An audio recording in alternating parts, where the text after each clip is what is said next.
গল্পের সেরা গল্পের চ্যানেলে আমার সকল শ্রোতা বন্ধুদেরকে স্বাগত জানাচ্ছি। আজকে আমি আপনাদের জন্য নতুন একটি গল্প নিয়ে এসে হাজির হয়েছি। আজকে আপনাদেরকে শোনাবো সুকুমার রায়ের গল্প। গল্পের নাম রাজার অসুখ। আমি গল্প পাঠে আহিয়া। গল্পটি যদি ভালো লাগে অবশ্যই চ্যানেলটিকে লাইক, শেয়ার এবং সাবস্ক্রাইব করে দিয়ে আমাদের পাশে থাকবেন পরবর্তী গল্প শোনার জন্য। আজকের গল্প রাজার অসুখ। এক ছিল রাজা। রাজার ভারী অসুখ। ডাক্তার, বদ্যি, হাকিম, কবিরাজ সব দলে দলে আসে আর দলে দলে ফিরে যায়। অসুখটা যে কি তা কেউ বলতে পারে না। অসুখ সারাতেও পারে না। সারাবে কি করে? অসুখ তো আর সত্যিকারের নয়। রাজা মশাই কেবলই বলেন ভারী অসুখ, কিন্তু কোথায় যে অসুখ তার কেউ খুঁজে পায় না। কত রকমের কত ওষুধ রাজামশাই খেয়ে দেখলেন, কিছুতেই কিছু হলো না। মাথায় বরফ দেওয়া হলো, পেটে সেক দেওয়া হলো, পায়ে জোক লাগানো হলো, মাদুলি বাঁধা হলো, কিন্তু অসুখের কোনো কিনারাই হলো না। তখন রাজামশাই গেলেন ক্ষেপে। তিনি বললেন, দূর করে দাও এই অপদার্থগুলোকে, আর ওদের পুঁথিপত্র যা আছে সব কিছু কেড়ে নিয়ে জ্বালিয়ে দাও। এমনি করে চিকিৎসকেরা বিদায় হলেন। ভয়ে আর কেউ রাজার বাড়ির দিকেও যায় না। তখন সকলের ভাবনা হলো, তাই তো, শেষটাই কি তাহলে রাজামশাই বিনা চিকিৎসায় মারা যাবেন? এমন সময় কোথা থেকে এক সন্ন্যাসী এসে বলল, অসুখ সারাবার উপায় আমি জানি, কিন্তু সে ভারী শক্ত। তোমরা কি সব করতে পারবে? মন্ত্রী, কোটাল, সেনাপতি, পাত্র, মিত্র সবাই বলল, কেন পারবো না, খুব পারবো, জান দিতে হয় জান দেব।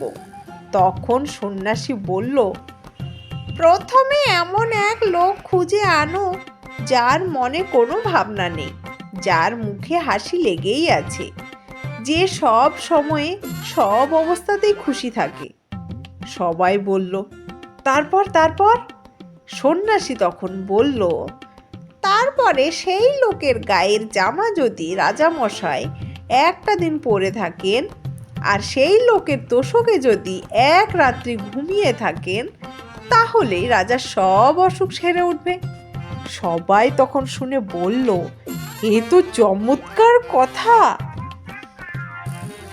তাড়াতাড়ি রাজামশাইয়ের কাছে খবর গেল। তিনি শুনে বললেন, আরে, এই সহজ উপায়টা থাকতে এতদিন সবাই মিলে করছিল কি? এইটা কারোর মাথায় আসেনি? যাও, এক্ষুনি খোঁজ করে সেই হাসিওয়ালা লোকটার জামা আর তোষক নিয়ে এসো। চারিদিকে তখন লোক ছুটল।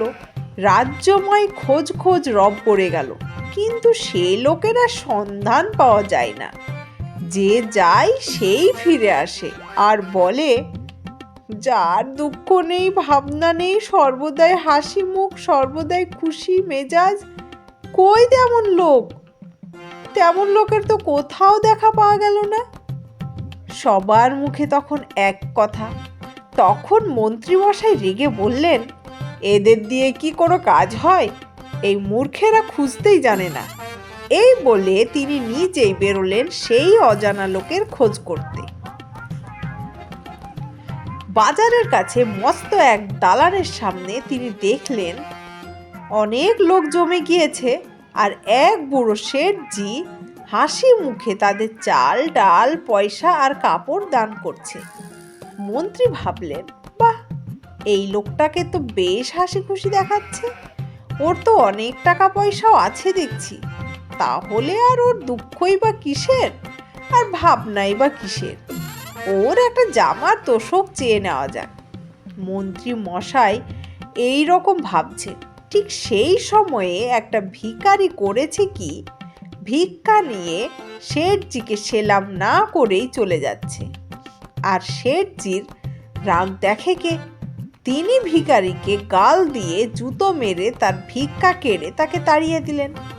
ব্যাপার দেখে মন্ত্রী মশাই মাথা নেড়ে সেখান থেকে সরে পড়লেন। তারপর নদীর ধারে এক জায়গায় তিনি দেখলেন একটা লোক ভারী মজার ভঙ্গি করে নানান রকম হাসির গান করছে, আর তাই শুনে চারিদিকের লোকেরা হো হো করে হাসছে। মানুষ যে এত রকম হাসির ভঙ্গি করতে পারে তা মন্ত্রীমশাইয়ের জানা ছিল না। তিনি লোকটার গান শুনে আর তামাশা দেখে একেবারে হেসে অস্থির হয়ে উঠলেন আর ভাবলেন, এমন অমদের লোকটা থাকতে কিনা আমার লোকগুলো সব হতাশ হয়ে ফিরে যায়। তিনি পাশের একটি লোককে জিজ্ঞাসা করলেন, এই লোকটা কে হে? সে বলল, ও হচ্ছে গোবরা মাতাল। এখন দেখছেন যেমন খোশ মেজাজে আছে, কিন্তু সন্ধ্যা হলে ওর মাতলামি, চেঁচামেচি আর উৎপাত শুরু হয়। ওর ভয়ে পাড়ার লোক তিষ্ঠতে পারে না। শুনে মন্ত্রী মশাই গম্ভীর হয়ে আবার চললেন সেই লোকটির সন্ধানে। সারাদিন খুঁজে খুঁজে মন্ত্রী মশাই সন্ধ্যার সময় বাড়ি ফিরলেন, কিন্তু সেই লোকের সন্ধান কোথাও মিলল না। এমনি করে দিনের পর দিন তিনি খোঁজ করেন আর দিনের পর দিন হতাশ হয়ে বাড়ি ফেরেন। তার উৎসাহ প্রায় ফুরিয়ে এসেছে। এমন সময়ে হঠাৎ এক গাছতলায় তিনি একটা পাগলা গোছের বুড়ো লোকের দেখা পেলেন। লোকটার মাথা ভরা চুল, মুখ ভরা দাড়ি আর সমস্ত শরীর যেন শুকিয়ে দড়ি হয়ে গিয়েছে। সে একা একা বসে বসে আপন মনে কেবল হাসছে আর কেবল হাসছে।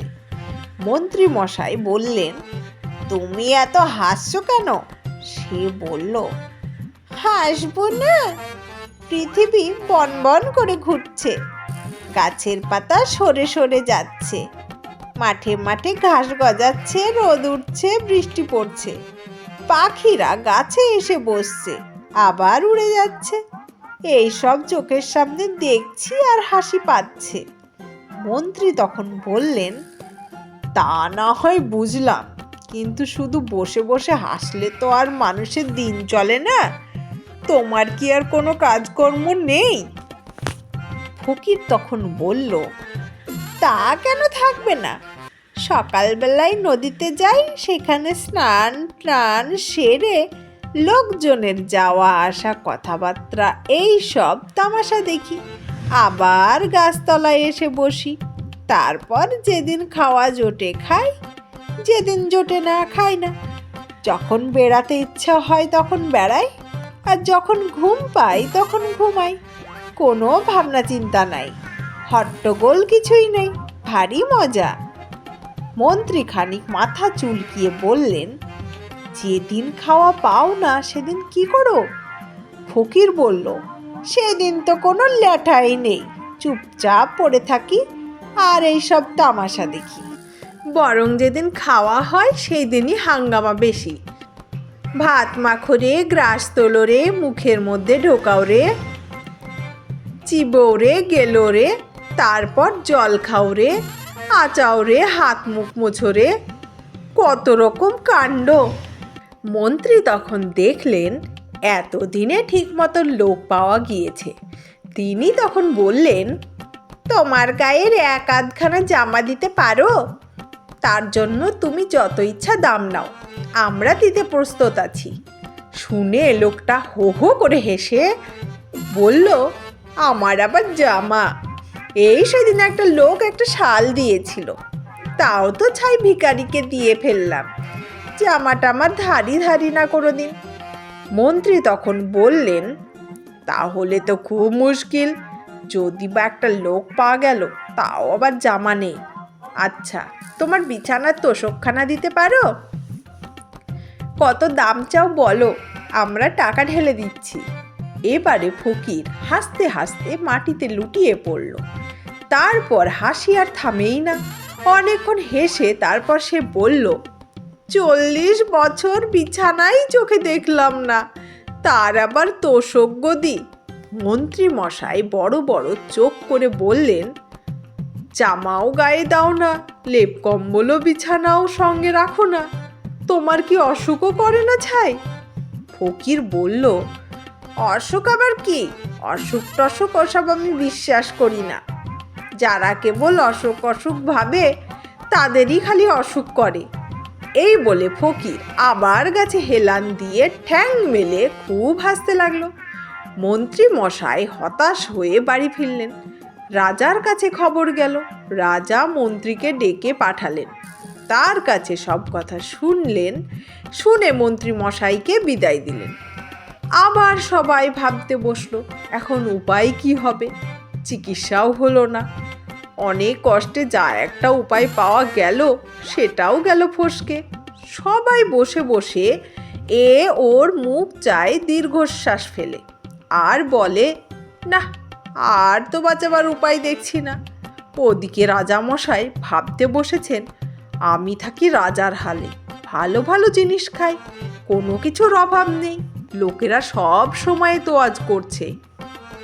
আমার হলো অসুখ, আর ওই হতভাগা ফকির, যার চাল চুলো কিচ্ছু নেই, জামা নেই, কম্বল নেই, গাছতলায় পড়ে থাকে, যা পায় তাই খায়, সে কি না বলে অসুখ টসুখ কিছুই মানে না।